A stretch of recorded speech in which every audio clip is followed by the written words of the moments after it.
प्यारे बच्चों, आज हम कक्षा 8 सामाजिक विज्ञान विषय में प्रथम अध्याय संसाधन पर चर्चा करेंगे।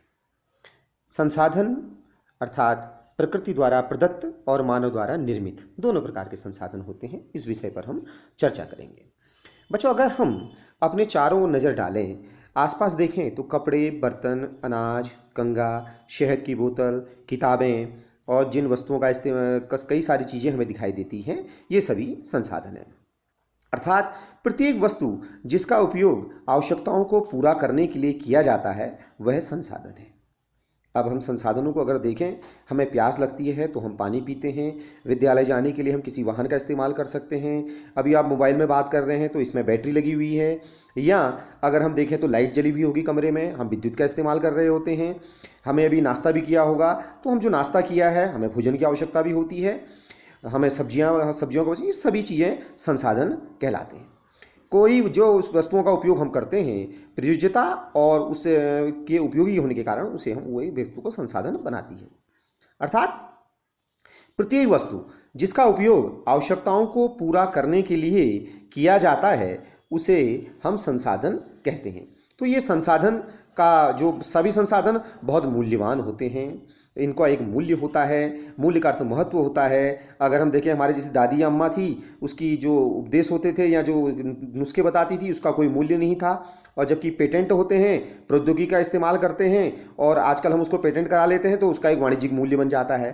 अर्थात समय और प्रौद्योगिकी, ये दो महत्वपूर्ण कारक हैं जो पदार्थों को संसाधन के रूप में परिवर्तित करते हैं। अर्थात लोगों का विचार, ज्ञान, आविष्कार और खोज ही अधिक संसाधनों की रचना करते हैं और इनको हम जो है एक महत्वपूर्ण संसाधन के रूप में परिवर्तित कर देते हैं। अब संसाधनों के प्रकार की बात करें तो संसाधन मुख्यतः 3 प्रकार के होते हैं। पहले संसाधन वे होते हैं जो प्राकृतिक संसाधन होते हैं, दूसरे मानव निर्मित संसाधन, और तीसरे संसाधन मानव स्वयं एक संसाधन के रूप में, मैंने जैसे चर्चा की थी अभी आपसे, ज्ञान और कौशल के बल पर मानव भी अपने आप में एक क्या है, स्वयं एक संसाधन के रूप में होता है। तो 3 प्रकार के हमारे संसाधन होते हैं। अब पहला प्रकार अगर हम देखें तो प्राकृतिक संसाधन हैं। जो संसाधन हमें प्रकृति द्वारा प्राप्त होते हैं, अधिक संशोधन के बिना जिनको हम उपयोग में लाते हैं, उनको हम प्राकृतिक संसाधन कहते हैं। जैसे वायु है, हम सांस लेते हैं, नदियों का जल, झीलों का जल, मृदा, खनिज, ये सभी हमारे प्राकृतिक संसाधन कहलाते हैं। इनके लिए हमें औजारों और प्रौद्योगिकी की आवश्यकता होती है। तो ये प्रकृति द्वारा निःशुल्क हमें प्रदान किए गए उपहार हैं, इनका हम इस्तेमाल कर सकते हैं। और फिर इसके पश्चात लेकिन इसमें हमें तकनीक और प्रौद्योगिकी की आवश्यकता होती है। मनुष्य इन संसाधनों का अधिक से अधिक प्रयोग किस प्रकार कर सकता है, यह मनुष्य के बुद्धि, कौशल और प्रौद्योगिकी पर निर्भर करता है। अब अगर हम देखें इसके पश्चात अगर हम देखें तो विभिन्न समूहों में प्राकृतिक संसाधनों का वर्गीकरण, उनके विकास और प्रयोग के स्तर, भंडारण और वितरण के अनुसार किया जा सकता है। इस प्रकार से हम इन समूहों में इसको, प्राकृतिक संसाधनों को विभिन्न समूहों में वर्गीकृत कर सकते हैं। तो इन समूहों में वर्गीकृत करने के लिए अगर हम देखें तो विभिन्न समूह बनते हैं। पहला समूह जो हमारा बनता है, वो पहला समूह है हमारा विकास और उपयोग के आधार पर। विकास और उपयोग के आधार पर संसाधनों का वर्गीकरण उनके 2 वर्गों में रखा जा सकता है। पहले संसाधन वे हैं जो वास्तविक संसाधन हैं, जो जिनकी हमें मात्रा ज्ञात होती है, इन संसाधनों का उपयोग हम इस समय कर रहे होते हैं। और दूसरे संभावित संसाधन हैं जिनका उपयोग हम तकनीकी और प्रौद्योगिकी के दम पर के भरोसे भविष्य में जिनका हम इस्तेमाल कर सकेंगे। फिर अगला है उत्पत्ति के आधार पर। संसाधनों को जैव और अजैव 2 साधनों में बांटा जा सकता है। अजैव संसाधन निर्जीव वस्तुएं होती हैं, जबकि जैव संसाधन सजीव होते हैं। मृदा, चट्टानें, खनिज अजैव हैं, और जबकि पौधे और जंतु हमारे जैव संसाधन होते हैं। इस प्रकार हम देखा जैव और अजैव उत्पत्ति के आधार पर। वितरण के आधार पर अगर हम देखें तो संसाधन 2 प्रकार के हैं, सर्वव्यापक और स्थानिक। कुछ संसाधन सभी जगह पाए जाते हैं, जैसे हम सांस लेते हैं तो हवा है, वो सर्वव्यापक है।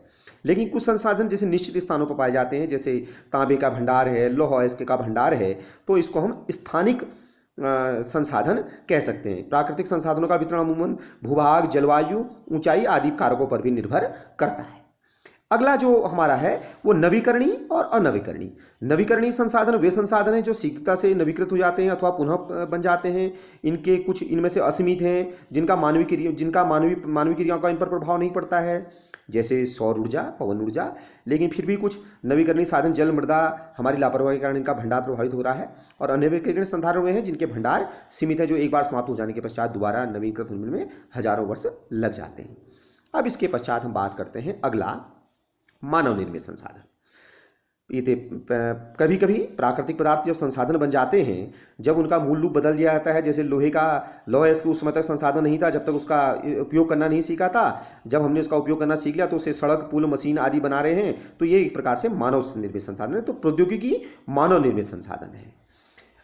फिर मैंने कहा था कि मानव भी अपने आप में एक संसाधन है। जैसे लोग और अधिक संसाधन के लिए प्रकृति का सबसे अच्छा उपयोग तभी कर सकते हैं जब उनके पास ज्ञान हो, कौशल हो और प्रौद्योगिकी उपलब्ध हो। तो इसलिए सभी लोग मानव संसाधन के रूप में हैं। शिक्षा और स्वास्थ्य लोगों को बहुमूल्य संसाधन बनाने में मदद करती है, और अधिक संसाधन के निर्माण में समर्थ लोगों के विकास, कौशल में विकास, सुधार करना ही मानव संसाधन विकास कहलाता है। इसलिए मानव एक महत्वपूर्ण संसाधन के रूप में है। जैसे भारत हमारा एक बहुत महत्वपूर्ण मानव संसाधन के रूप में विकसित देश है, विकसित हो रहा है।